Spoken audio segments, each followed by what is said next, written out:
তো hey guys, আজকে তো হচ্ছে নীল ষষ্ঠী জানোই। তো নীল ষষ্ঠীতে আজকে আমার মাম্মাম উপোস আছে, তাই রাত্রে হবে সাবু মাখা। তো সাবু মাখা খেতে আমরাও ভালোবাসি, তাই বললাম আমরাও খেয়ে নেবো। তাই দেখো দেখো সাবু ভেজানো আছে, দিয়ে দেওয়া হলো বাতাসা, মন্ডা, মিষ্টি, কী কী দেওয়া হচ্ছে চলো দেখাচ্ছি। এই যে এখানে সব ফলমূল কেটে রাখা হয়েছে। এই যে এখন দেওয়া হলো এই রসের মিষ্টিটা, এটা হচ্ছে দুধকে মেরে পুরো ক্ষীর করে রেখে দিয়েছে, সেটা এখন দিয়ে দেওয়া হবে। আর এটা খেতে আমরা সবাই খুব ভালোবাসি। তো এই যে ক্ষীরটা দিয়ে দেওয়া হচ্ছে, সবটা দিয়ে দেবো। এই যে এখন দিয়ে দেওয়া হচ্ছে কলা। এই যে 3টে কলা দেওয়া হলো। 3টে না, 3টে না বলছে, আবার একটা দিচ্ছে। এই যে 4টে কলা দেওয়া হলো।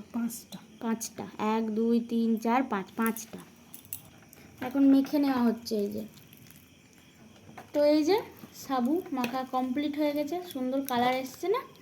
তো চলো এখন আমরা এটা বাটিতে নিয়ে খেয়ে নিই। তো আজকে এতটুকুই, টাটা।